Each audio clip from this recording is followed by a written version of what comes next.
In mythology, folklore, and speculative fiction, shapeshifting is the ability to physically transform oneself through unnatural means. The idea of shapeshifting is found in the oldest forms of totemism and shamanism, as well as the oldest existent literature and epic poems, the Epic of Gilgamesh and the Iliad. Popular shapeshifting creatures in folklore are werewolves and vampires, mostly of European, Canadian, and Native American or early American origin.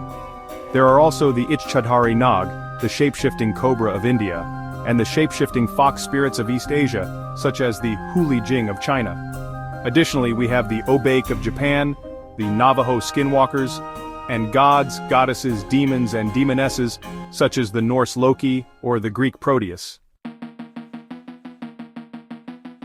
Shapeshifting to the form of a wolf is specifically known as lycanthropy, and creatures who undergo such change are called lycanthropes. It was also common for deities to transform mortals into animals and plants.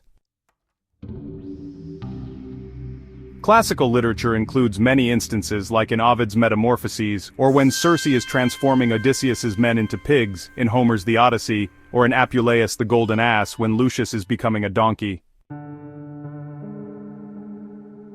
Proteus, the god of rivers, was known among the deities for his shape-shifting. When Menelaus and Aristeus captured him to obtain information, they succeeded it only by holding on through his many transformations. Nereus told Heracles where to find the apples of the Hesperides for the same reason. In other tales, women appealed to gods to protect them from rape, and after, they are going through a process of physical transformation. Like Daphne, who is metamorphosed into Laurel, or Charon into a crow. Unlike Zeus and other gods' reversible shapeshifting, these women were permanently metamorphosed. In one tale, Demeter transformed herself into a mare to escape Poseidon, but Poseidon counter-transformed himself into a stallion to pursue her and, unfortunately, he succeeded in the rape. Canis, having been raped by Poseidon, demanded of him that she be changed to a man. He agreed, and she became Caneus, a form she never lost, except upon death. Somewhere else, Clytie was a nymph who loved Helios, but he did not love her back. Desperate, she sat on a rock with no food or water for 9 days looking at him as he crossed the skies, until she was transformed into a purple, sun-gazing flower, the heliotropium. Chinese mythology contains also many tales of animal shapeshifters capable of taking on human form. The most common such shapeshifter is the Huli Jing, a fox spirit that usually appears as a beautiful young woman. Most are dangerous, but some feature as the heroines of love stories. Madame Whitesnake is one such legend. A snake falls in love with a man, and the story recounts the trials she and her husband faced. Perhaps one of the most intriguing characteristics of shapeshifters is that it is sometimes difficult to sense their intent. Many can be good, evil, or both.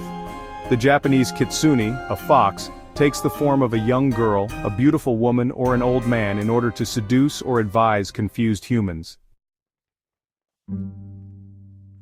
Shapeshifting is a concept that appears throughout the Bible. In the book of Genesis, Satan takes the form of a serpent to deceive Eve in the Garden of Eden. Shapeshifter demons use the power of shapeshifting in order to achieve their goals by transforming and masking their identity to take on the form of one close to someone to manipulate them. Angels often take on human form when appearing to people, and during the Transfiguration, Jesus' appearance changes dramatically and becomes radiant in glory upon a mountain.